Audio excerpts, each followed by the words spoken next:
point, the creative branding process can be thought of much like baking a cake. That breaks it down into a couple very concrete steps that are easy to understand, and I'm going to use this analogy to make it very memorable for you.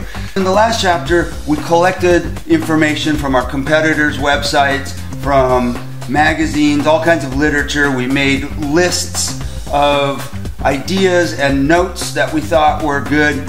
So I've brought all of my ingredients together here to make my chocolate cake. So I've got my sugar, my eggs, my chocolate, my flour, and I'm all ready to mix them together. What do I mean by this? So what I'm saying is we can think of the information that we collected in the last chapter, bringing it all together very much like baking a cake. I just put the stuff in front of me. Here I've got some ideas from my competitors' ads. I've got some different websites that I've looked at, maybe some award-winning websites from award sites that I've looked at. I've got different vocabulary that I've looked at. I've got some images from stock libraries that I looked at. And I'm not quite sure how I'm going to put them all together. That's okay. Ultimately, I know they all have to end up in this bowl together, and I'm going to mix them all together. Now, just like making a cake, it really doesn't matter all that much the order that I put them into. The point here is to bring your ingredients together so that you can see what the mixture looks like as you start to bring all of the ingredients together. Also, you may have had, your vocabulary list over here, and you might have had other assets over here, and you're not sure how this is ever going to go together. So thinking of this as a baking process where you have to bring everything out in order to bake a cake, this helps collect everything together and move you to the next step. So in other words, there's no way that I'm going to run to the pantry to go get this, and then I'm going to run to the refrigerator for my eggs, back to the pantry for my flour. I mean, that's just not productive. I'm going to put everything on my desk in front of me, or my countertop, my workspace, put everything in front of me so that I can have it handy to work with. So one thing that I want to point out here is that we're not looking for perfection yet, okay? When I'm baking a cake here, move some of this stuff out of the way. When I'm baking a cake, let's say I take, a sentence, okay? It's a sentence right here. This egg represents one sentence. And it's ungrammatical, but look. Okay, so this egg is broken in here. Should I put another egg in there because this egg yolk is broken? Well, I mean, you know what I'm going to do with this anyway, right? I'm going to mix in my flour, I'm going to mix in my butter, my sugar. What difference does it make that this egg yolk is broken? It doesn't matter. It doesn't matter at all that the egg yolk is broken because I'm going to mix in my other ingredients.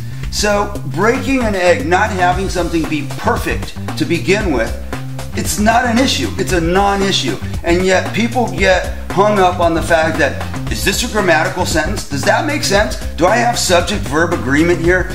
Does this really convey the image that I'm trying to promote?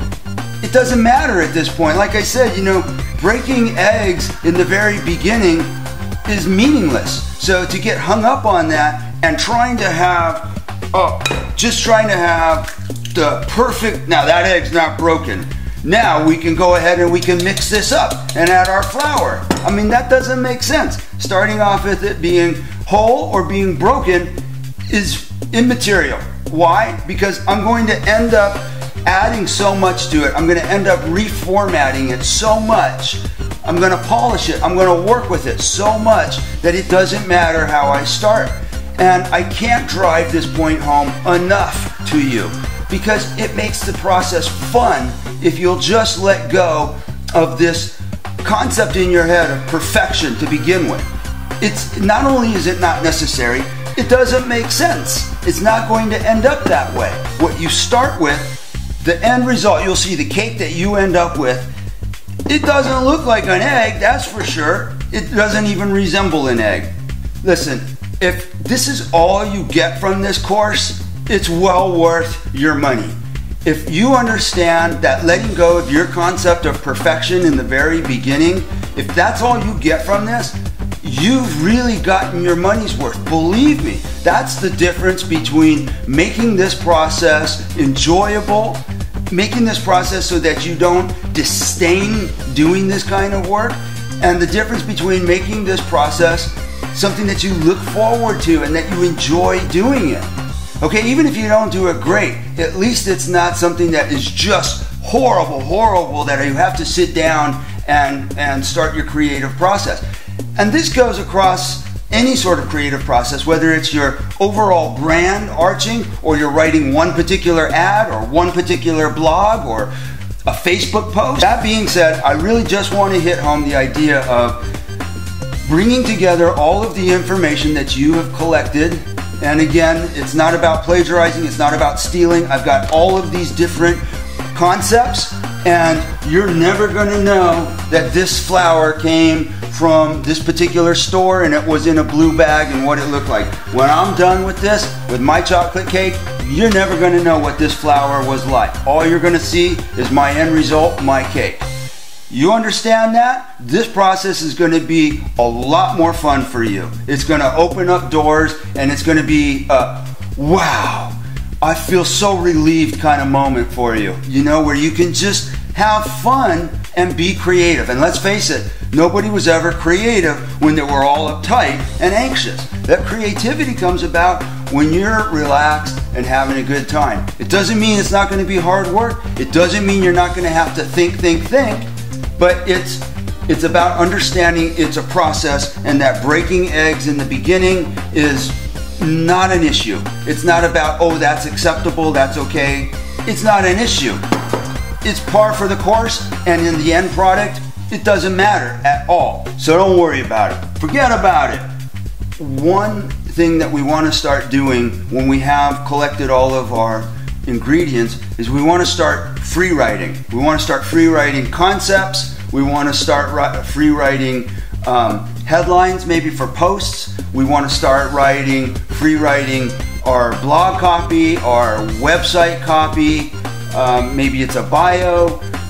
Whatever sort of text copy that you need to have, this is the time now to start free writing. And again, not worrying about breaking eggs, not worrying about if it's grammatical, not worrying about if that sounds dopey or if that sounds like the competitors, whatever they had. Don't worry about it. Just start writing.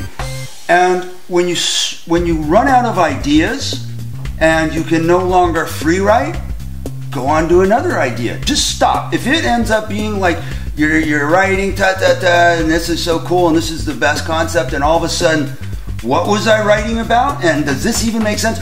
Don't erase it. Don't delete it. Stop. You had a good idea probably to begin with, and if you didn't, there's plenty of time to delete it or forget about it, whatever it is. Don't delete it. The more stuff you have to work with, the more ingredients, the better in the end result, okay? So, like I said, you're bringing together your ingredients, and you're starting to form ideas now. You know, maybe you're looking at pictures from your stock library that you've put into light boxes or folders. They call it light boxes on a lot of stock libraries. So you've got your collections of ideas that you thought were pretty cool, or maybe now this is part of the time where you're looking at different ideas also. It's rather unrestrictive at this point. You know, you're free to work with this and to have a good time. You don't want it to be so open-ended that you're not getting anywhere, but you know, you want to have some direction of moving forward, and generally that's all you need to keep in mind, that you're moving forward, okay? So you don't want to go all the way back to having to review your competitors' information, and yet you're not moving forward to the polishing state yet. You're in this particular section, this stage of the game, and this stage of the game is looking at all the stuff that you have together and seeing how you can put it together in a way that makes sense for what you have to sell.